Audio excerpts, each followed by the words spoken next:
Okay, on the topic of conservatives being horrible and awful, I really wanted to watch this video. Looked like a banger. Why do Republican women look like that? And the caption says, plastic surgery is taken over the GOP. Today's video is a deep dive into the aesthetic choices of conservative / Republican women. Ultimately, I set out to answer the question, why do they look like that? On May 16th, 2024, C-SPAN went World Star. During an already heated House Oversight Committee hearing, Representative Marjorie Taylor Greene, a Republican congresswoman from Georgia, responded to a question from Representative Jasmine Crockett, a Democratic congresswoman from Texas, by saying, I think your fake eyelashes are messing up. Representative AOC of New York jumped in and requested to strike Greene's words and make her apologize, as the remarks violated decorum and were a personal disparagement of Representative Crockett. That is absolutely unacceptable. How dare you attack the physical appearance of another person? Are your feelings hurt? Her words down. Oh, girl, baby girl. Oh, really? Don't even play. After some back and forth, Marjorie Taylor Greene eventually agreed to strike her statement towards Crockett, but refused to apologize. Despite demands from Democrats to force Marjorie Taylor Greene to apologize, James Comer, the chairman of the committee, ruled that Greene's insult of Crockett did not violate House rules against engaging in personalities during debate. Naturally, Dude, she's giving the actress from The Bear. Jasmine Crockett asked Comer for clarification to understand his ruling about what defines a personal attack. I'm just curious, just to better understand your ruling, if someone on this committee then starts talking about somebody's bleach blonde, bad built butch body, that would not be engaging in personalities, correct? Raskin's face. What now? Chairman, I make a motion to strike those words. I don't think that's... Bro, she ate so hard. She ate so hard.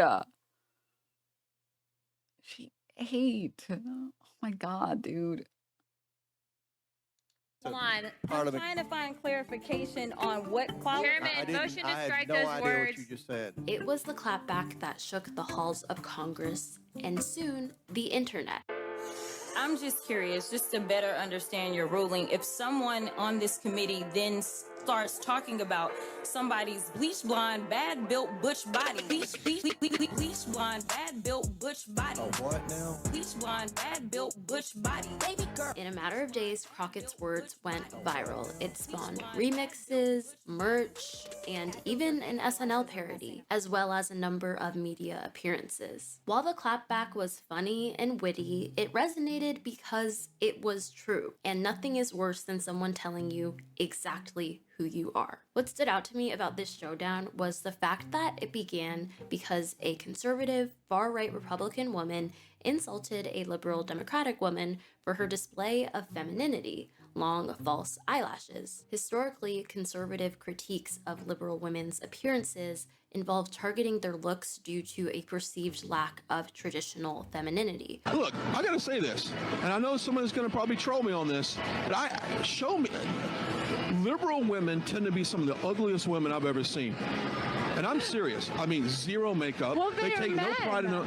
Well, they want to be men. They take no pride in their dress, their attire, their makeup, their haircut. Half of them look like men. For context, the man speaking in this clip is the boyfriend of Marjorie Taylor Greene.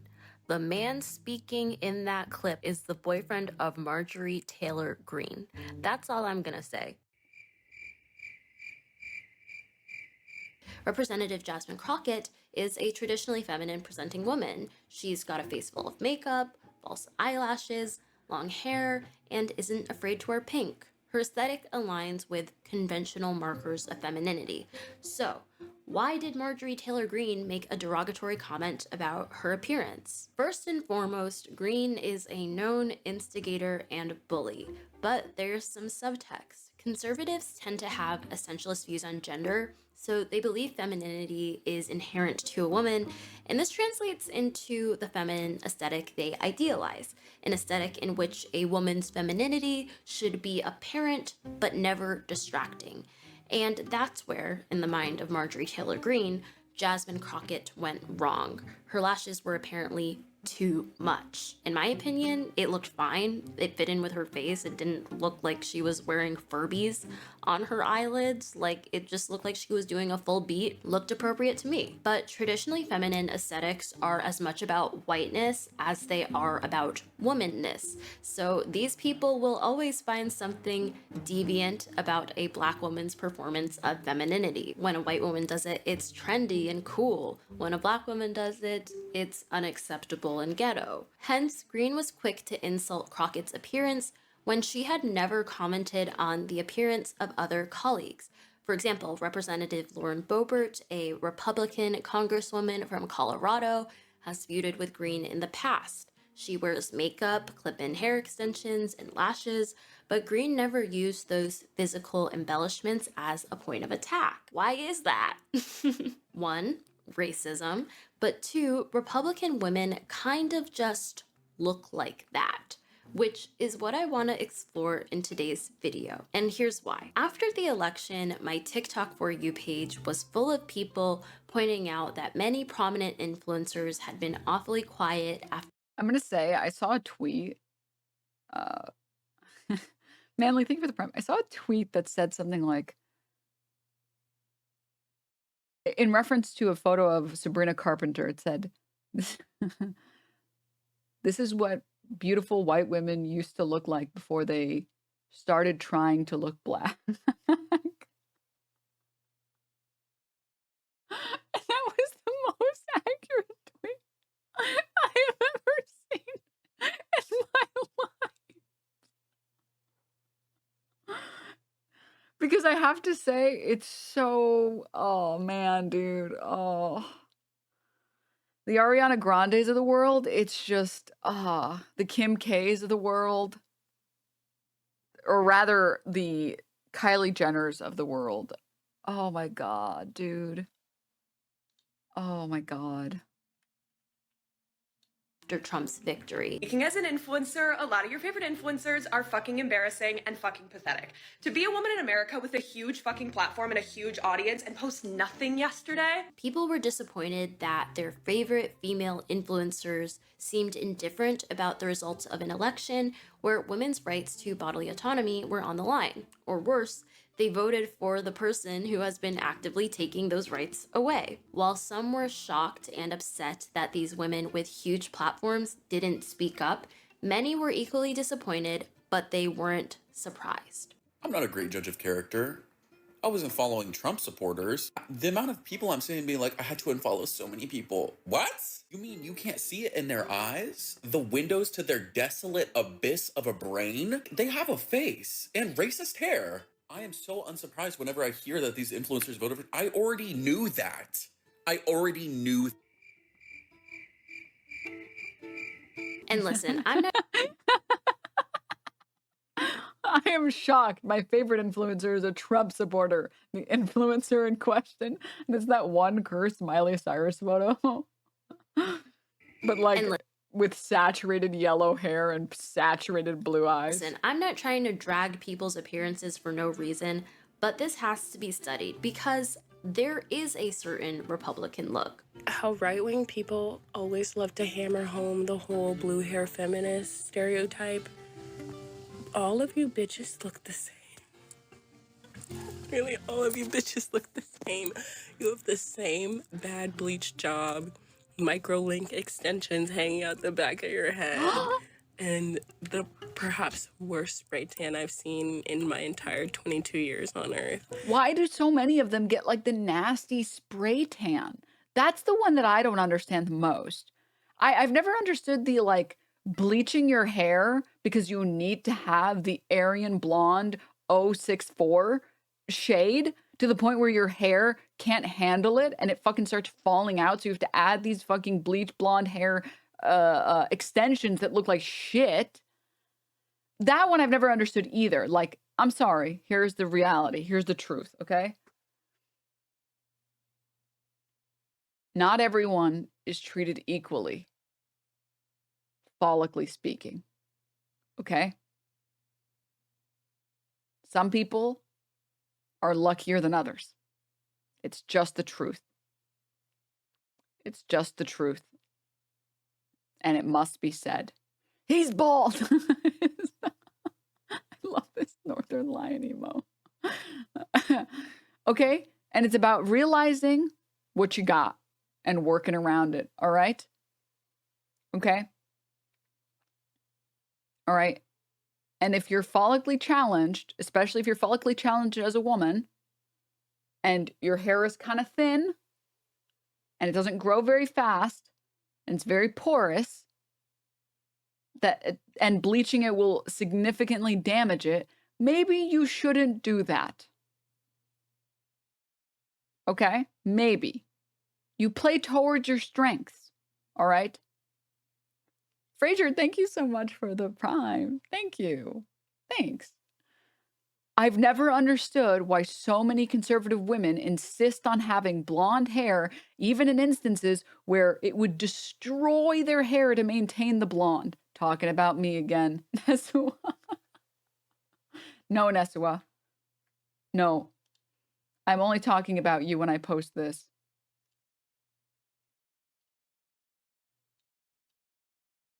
This is the only time I'm talking about you. Get on League. Get on League now. Okay? Get on League. We have to run it down bot. We have to run it down bot now.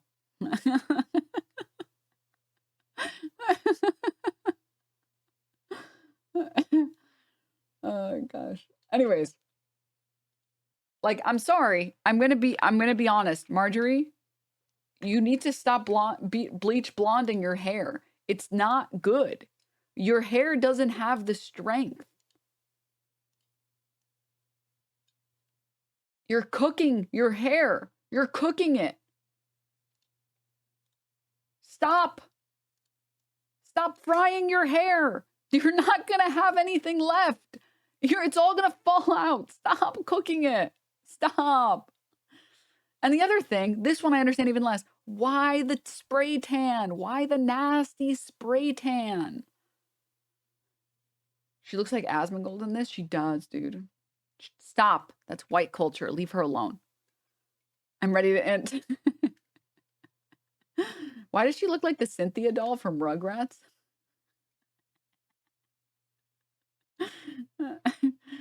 Oh, man. Anyways, back to the video.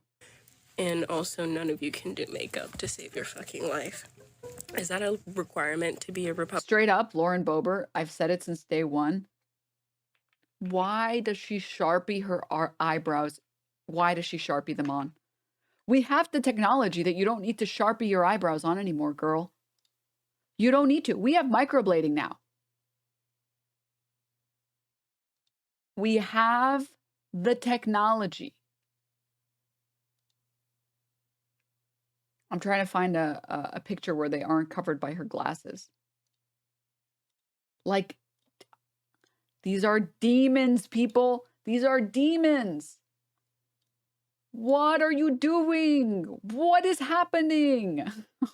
I am begging you to learn any makeup. Any at all, dude. Republican, I'm literally just asking. Boebert has to do her 14-year-old girl makeup or else her husband won't be into her.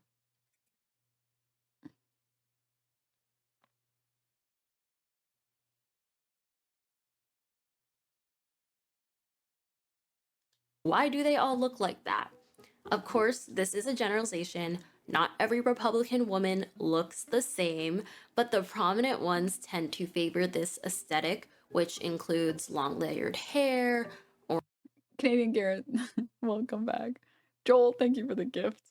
Thanks. Orange spray tan, noticeable plastic surgery, and heavy-handed makeup. Conservative ideology emphasizes traditional gender roles with expectations that women embody a specific version of femininity tied to domesticity and softness. But in recent years, it seems like Republican women are straying from this ideal. So for example, Marjorie Taylor Greene's assertive demeanor and combative rhetoric, even her muscular physique, seem at odds with these values. This apparent contradiction illustrates a broader evolution in conservative politics.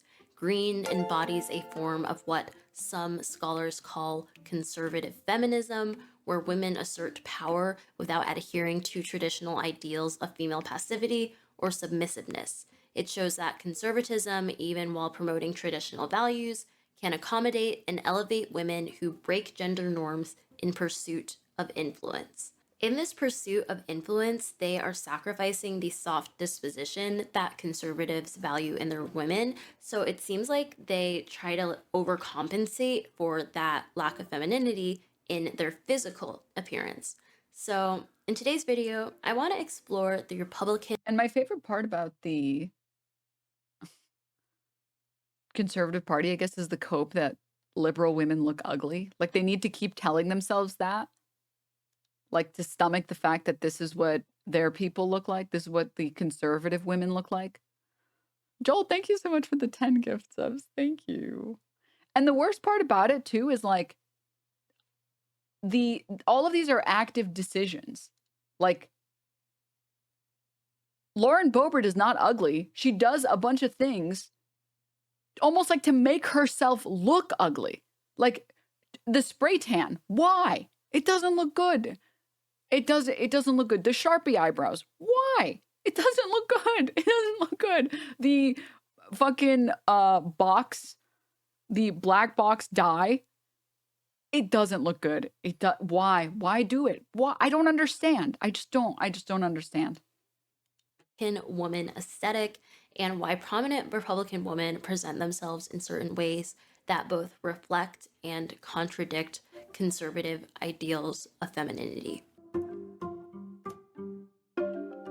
The idealization and the performance of femininity is something that is sort of endlessly interesting to me, so that's why I want to talk about this topic. Like I mentioned earlier, conservative ideology promotes traditional gender roles that are rooted in an essentialist view of gender, which assumes that men and women have distinct innate qualities suited to different roles in society. These roles are often framed as natural or divinely ordained.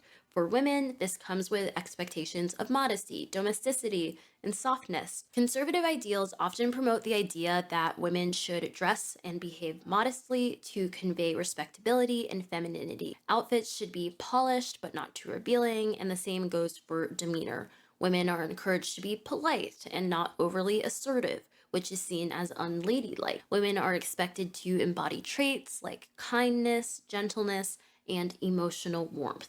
This goes hand in hand with the belief that women are naturally more nurturing than men, making them perfectly suited for caregiving roles. The ideal conservative woman isn't just a homemaker, she's also a source of emotional support and moral guidance for her family. There's also a big emphasis on women as the heart of the home.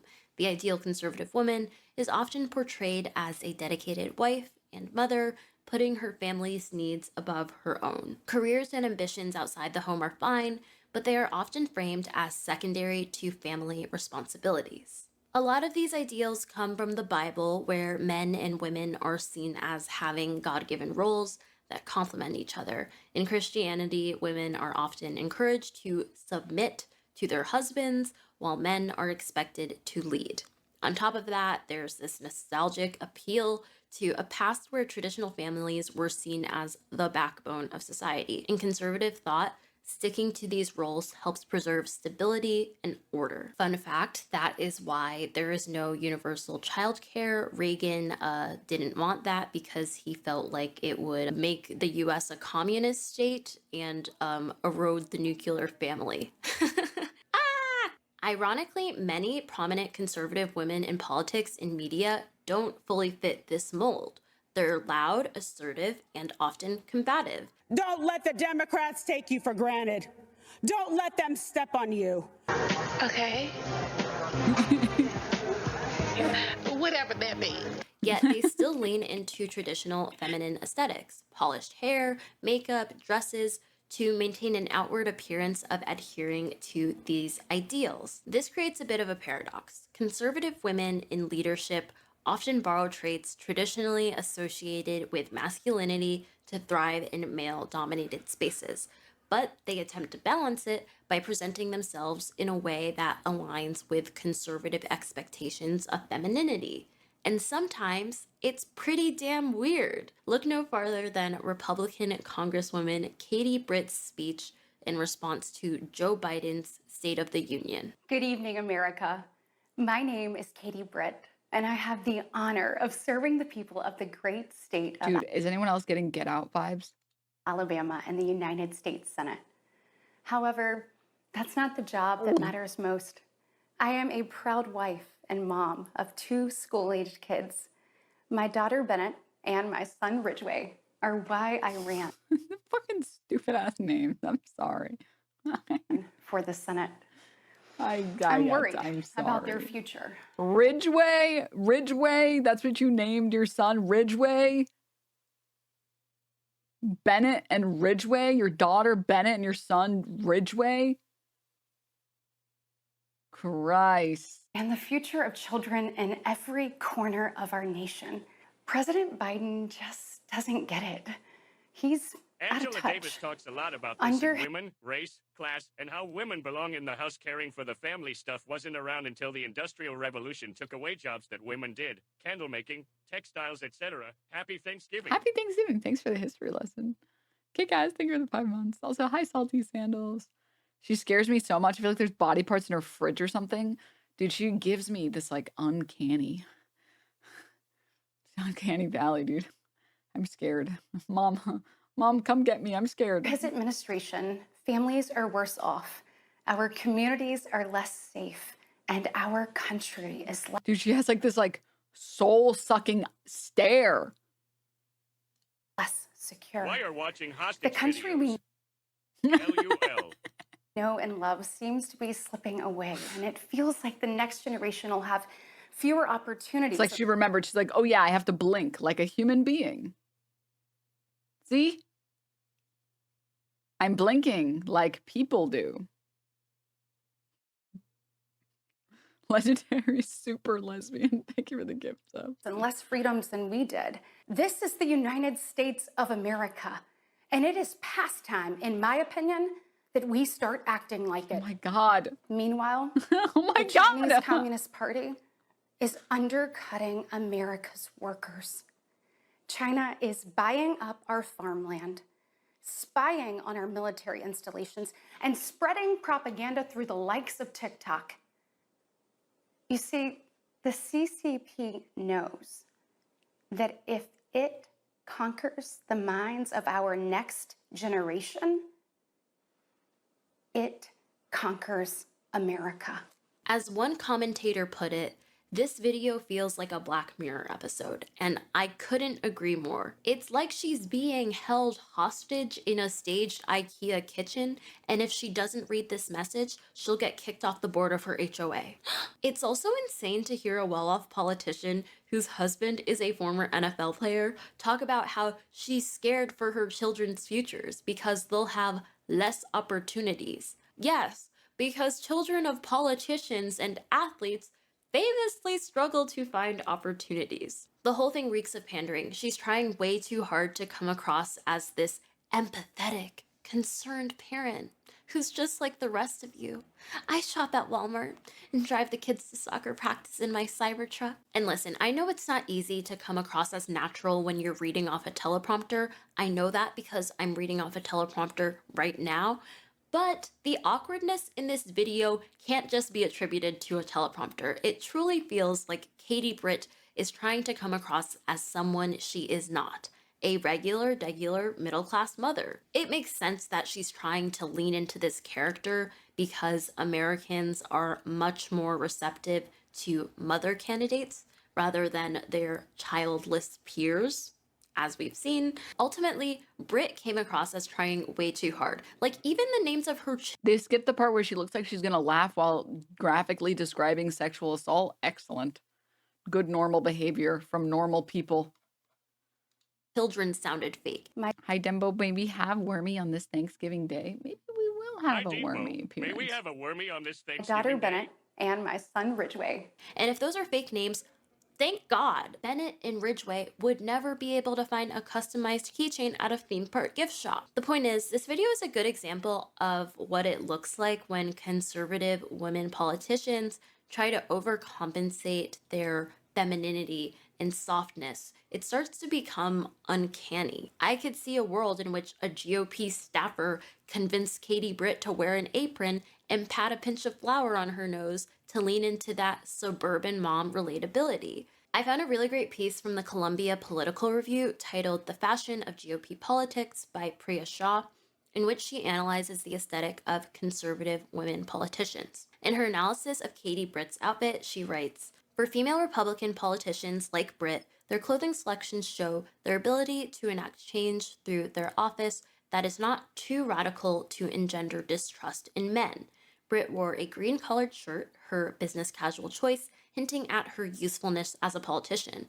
Her rolled-up sleeves emphasize the politician facet of the mom-politician duality, showing that she intends to do her job as a representative and should be supported. The business casual choice also indicates that Britt does not separate her motherhood from her role as a politician. Instead, the work she does for the country is an extension of the support she provides for her family. In this way, she uses her identity as a mother to legitimize her work as a politician. Britt also sported a diamond-studded cross, a testament to her religious piety. The symbol was another message to her audience that the GOP is the Christian party. Britt's kitchen setting underscored her position as a concerned Christian mother, looking out for her family and, by extension, all Americans. The kitchen helped Britt strike a balance between the two parts of this duality, as she hoped to make the GOP seem accessible to all Americans. Britt's attempt to seem professional, but not too professional, was mocked in a viral Saturday Night Live skit as Britt's melodramatic attempt to fully embody the roles of the concerned mother and determined politician was not well received. Her facade was not tenable. Since Britt is incapable of relating authentically to real mothers and Americans, she resorted to using her wardrobe to send political messages by emphasizing her traditionalism and adherence to Christian values. I think this is a great analysis of these choices, and it's a reminder that style and clothing are mediums that can communicate very important messages. The tug of war that we're sort of seeing play out on the screen in Katie Britt's video, it really seems like she's toggling between anger,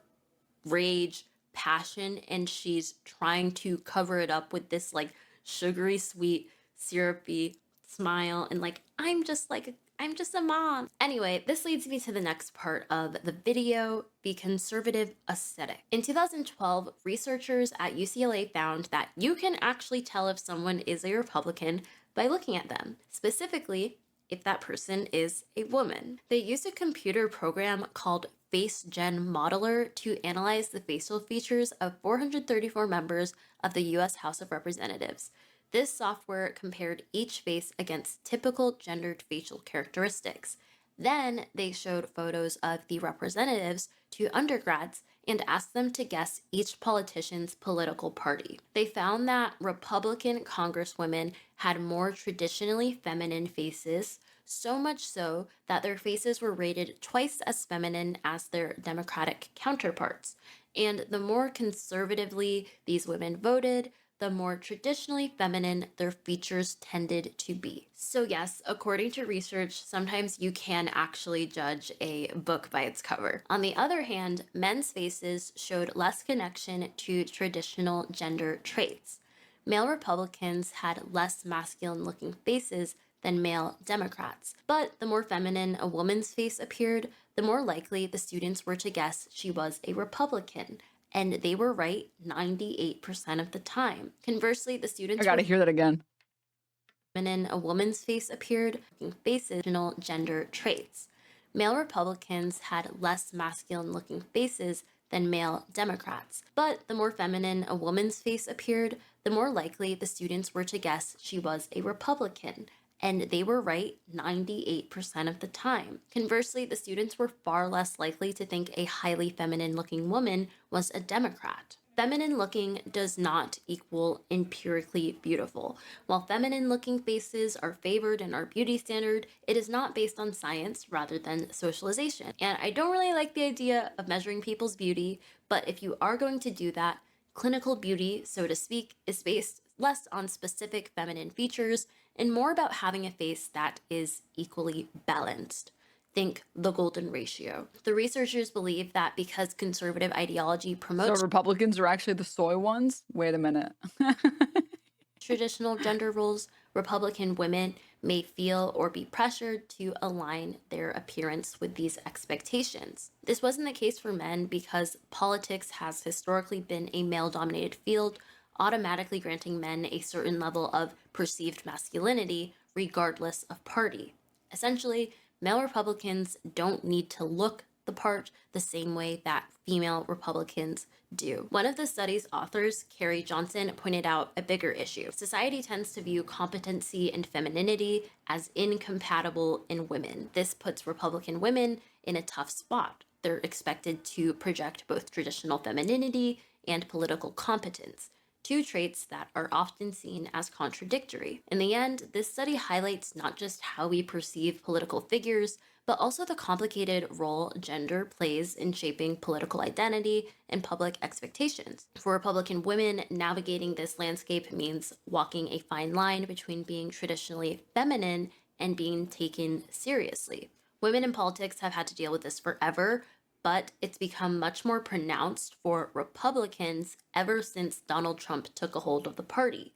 This man clearly has a type, and it's beauty queen. As a former owner of the Miss Universe organization, Trump's aesthetic preferences align closely with the polished, larger-than-life beauty associated with pageant contestants. Think spray tan skin, hair extensions, false eyelashes, heavy makeup, and for the women who dare show signs of aging, perhaps Botox, filler, or even a facelift. Look at the women in Trump's inner circle. His daughter, wife, and daughter-in-law all seem to fit this aesthetic. It's no surprise that female politicians who are trying to curry Trump's favor and fit in with the MAGA crowd not only change their rhetoric and beliefs.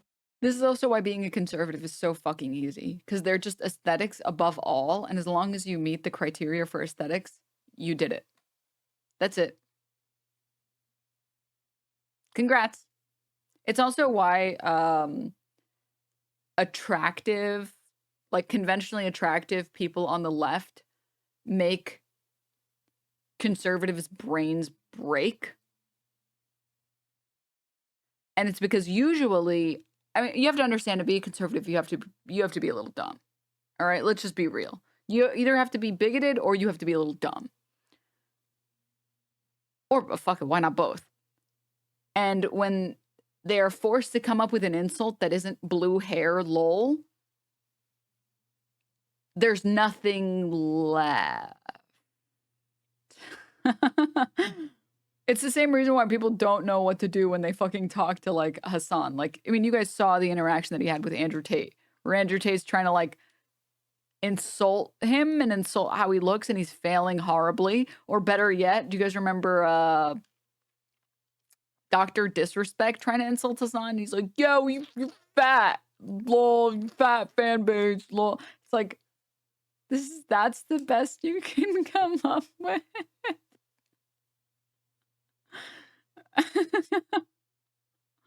What? You fat phony.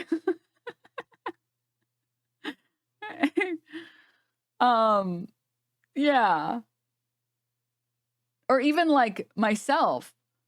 Like literally the insults that conservatives throw at me, they don't even know what the fuck to say. So they're like, yeah, well, your tits. Fucking got him, am I right? It's like, what? You have to come up with an insult that isn't ugly blue hair, and this is what you can do? This is the best you can do. Man, this is embarrassing. You should be embarrassed. Jesus. Thank you for the prime. Thanks. Just get better insults, man. Damn. Christ, it's not a good insult. It's really not. but their physical appearance. Exhibit A, South Dakota Governor Kristi Noem. Noem began her political career in 2010 as a congresswoman. She had a short layered bob reminiscent of Jennifer Aniston's Friends haircut. By 2016, when Trump was elected president, Noem started to shapeshift into his preferred aesthetic. Vanessa Friedman of the New York Times put it like this. Her hair got longer and longer with tousled waves kissed by the curling iron. Her part moved to the center. She began to resemble a doppelganger for Kimberly Guilfoyle, Donald Trump Jr.'s fiancée, or a dark-haired version of Laura Trump, Eric Trump's wife and the new co-chair of the Republican National Committee. Even Miss Noem's clothes changed from the khaki shirt dress she wore to CPAC in 2011 to the bright blue sheath she chose for her State of the State address this year. There's no better example of her transformation than the cover on her new book, No Going Back, The Truth of What's Wrong with Politics and How We Move America Forward, which features a portrait of Miss Noem with lips gloss, eyelashes thick, and one hand seemingly playing with her wavy locks as she sits in her desk chair in a blazer and dress before the American. Stream on a man's world looking that good, you liberal blue hair. Please link OnlyFans. True. American flag. The cherry on top, this year Noem got veneers and apparently a sponsorship from a cosmetic dentistry in Texas. Well, hi, I'm Kristi Noem. I'm the governor of South Dakota and had the opportunity to come to Smile, Texas to fix my teeth, which has been absolutely amazing. Okay, can I say something? Can I say something? This is mental illness.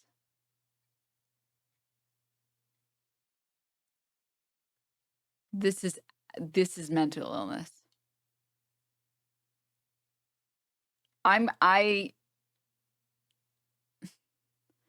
The trend of people with teeth that are fine, that have straight white teeth, like, yeah, are they like a little, dare I say, bone colored? I know, shocking. Your bones are bone colored. And then changing them so that they're whiter and straighter and more like they're perfect. It's what the hell? I've always thought this is weird. I've thought this is so fucking weird.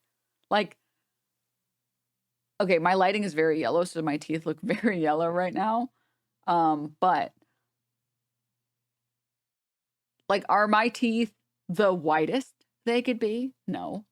Are they the straightest they could be? No. Would I get veneers? No. That seems insane. Let me see.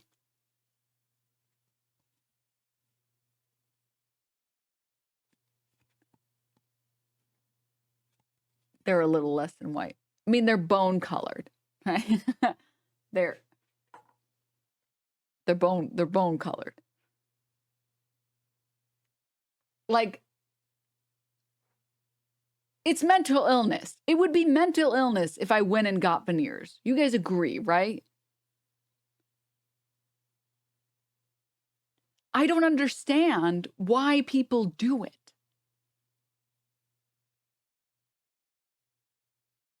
I don't get it. I don't understand. Smilers. Don't veneers ruin your real teeth? I mean, it depends on the veneers you get, but usually, yes. Usually what they do is like they shave your teeth down to like little nubs and then they put in your veneers. There are some veneers that don't do that and instead they build on your current teeth, which if you're gonna get the veneer, please fucking don't grind them down to the little nub. That's terrifying. And I can understand like getting teeth whitening. That makes sense. Sure. But I don't understand this. Like, your teeth are fine. These are nice teeth. And you're like, no, they have to be whiter. They have to be straighter. This is so weird. It's so weird. It's so weird. Oh. They have to glow in the dark. It's like, what the fuck? absolutely amazing. It's unsurprising that after her transformation, she's been brought farther into the MAGA fold. This is how Trump introduced her at a campaign rally. We have a very special woman who's hot as a politician. She's doing an incredible job in South Dakota. She's the governor, Kristi Noem. And he closed it out by saying this. And you're not allowed to say it, so I will not. You know, you're not allowed to say she's beautiful, so I'm not going to say that. I will not say it, because that's the end of your political career if you make... Yes. Calling someone beautiful could end your political career, but somehow being a convicted felon won't. Kristi Noem's physical transformation sends a very clear message. She wants a seat at the MAGA table, and as a woman, when it comes to getting Trump's attention, your best bet is to simply look like his type. But there's a catch-22. You have to look a certain way to be noticed by Trump, but if you look like that, he might view you as a prop. Rebecca Traister of New York Magazine writes, "When your value is tied inextricably to sexualized standards contrived by white men, you will not be appreciated, sometimes not even seen, unless you meet those standards. Yet, if you do hit their often shifting aesthetic marks, you risk being degraded by those same men, not taken seriously as their peers, but rather understood as their ornament." Not every prominent woman in the MAGA fold looks like a yassified Snapchat filter. Yet, there's Usha Vance, future second lady, who looks distinctly out of place in Trump's female inner circle. Her makeup, if any, is extremely light and natural, her hair stops at her shoulders, and she even has some grays. She doesn't wear much jewelry, her wardrobe choices are modest and muted. In other words, she looks weirdly like herself. This is not the norm. Dramatic makeovers and MAGA go hand in hand. I'm very curious to see if Usha Vance will transform over the next 2 years. The VP's office is pretty ceremonial, but even Mike Pence's wife, Karen, got a little bibbidi-bobbidi-boo during her time as the second lady. Okay, I want to close out this video with some final thoughts. I learned a lot from researching this video. I learned that elected officials could be influencers. I learned that Kimberly Guilfoyle used to be married to Gavin Newsom. I learned that the most effective B words are bleach blonde, bad built, butch body. But most importantly, I learned that prominent Republican women are going through an identity crisis. Prominent conservative women often struggle to fully address the complexities of their gender in public life. While they outwardly embrace traditional femininity through their appearance and alignment with conservative values, they don't always confront the deeper contradictions of operating in a male-dominated political landscape, and specifically, a party riddled with sexism and actively working to take away women's rights. These prominent conservatives lean into gender norms that emphasize beauty and traditional roles, yet these very norms can undermine their authority and complicate their ability to be taken seriously as leaders. This failure to fully grapple with their gender creates a tension that's both visible and unresolved in how they navigate their public and political identities. It's also important to note that the reason that Marjorie Taylor Greene made the comments that she made about Crockett, fucking Timmy Turner on the mind. The reason that she made the comments that she did is because you have to understand, in order to be a conservative, you have to be sexist. You have to hate women a little bit. It's just the way that it is. I'm sorry. I'm sorry to be the one to say it, but it's true. The reason she commented on the eyelashes is because they both feel that women need to be in this role of hyper feminine and pleasing in all regards to men, but also that they should be degraded and humiliated for it. And it's just sad. I've never understood conservative women. I've never gotten it. It's never made sense to me. I don't know if it ever, it makes sense because they just hate brown people more than they more than they want rights for themselves, which is insane.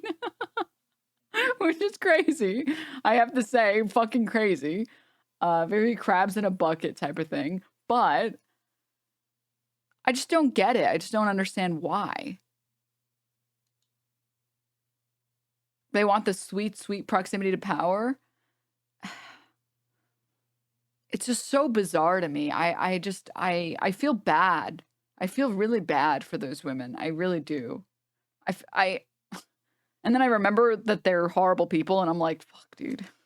My empathy is waning. It's waning. Like the what's her name? Oh, what's her name? Lauren Southerns of the world. And no, I'm not addressing those DMs. The Lauren Southerns of the world that they go on this crusade where they're launching flare guns to prevent the migrants from entering the beautiful countries of Europe. But also, like a year later, is talking about how conservative men hate conservative women.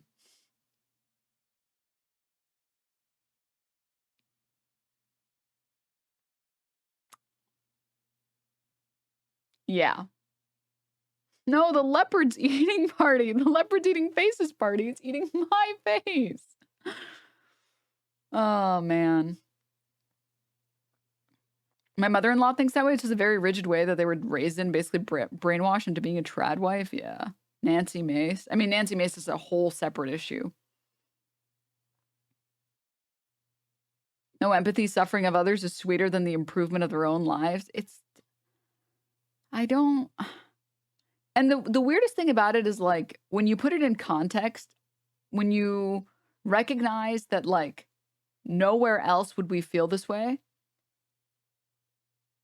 So, like, cancer, just because if someone had cancer, I would like to think that most people wouldn't be like, oh my God, well, I had cancer, so everybody else should suffer too, and not have this vaccine or this cure for cancer. Like, that's fucking stupid, right? But then for some reason, when it comes to human suffering on other fronts, it's like, yay, suffering, yay. I suffered through my student loans, so everybody else should suffer too. What the fuck?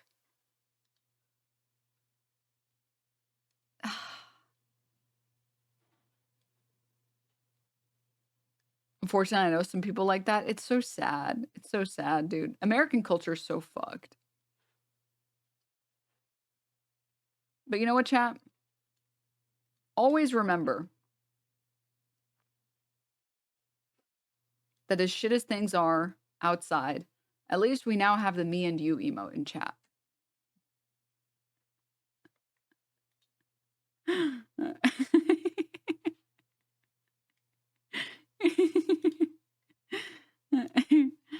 Oh, God.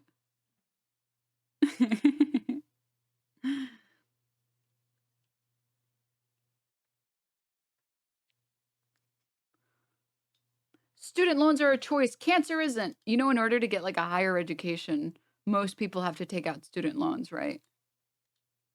If your solution to the problem is don't get a higher education and work jobs that don't pay well because you don't have a higher education, don't you think that that's silly? Also, this is counterintuitive. You want your population, as like a government, you want your population to be well educated. You want more scientists and doctors and lawyers.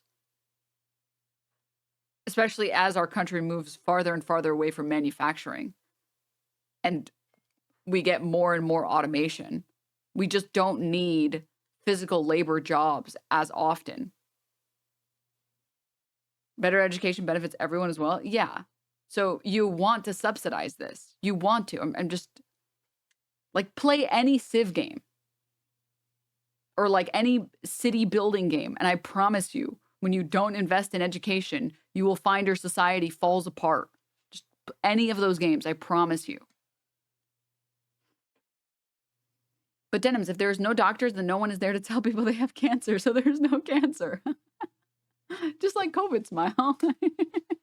I'm playing CS2 right now. I'm about to be playing CS2 right now.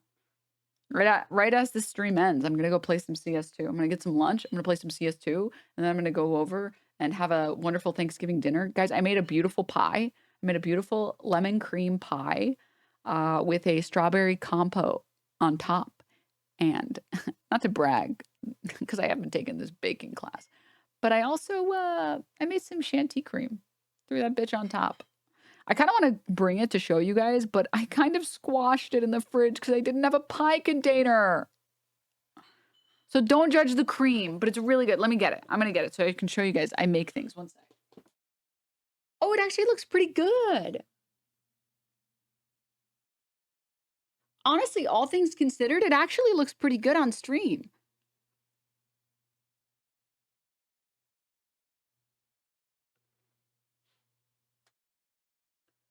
It's very good, by the way. It is very good. I made a mini one as well, and I ate it, and it was very good. So, yes, look, tradwife. I am tradwife. I am make pie. I am make pie for Thanksgiving. Wait, you did all that? Yeah. What's the compote? It's just a strawberry compote. And then, wait, I saw a worm. Wormy? Wormy. Where did Wormy go?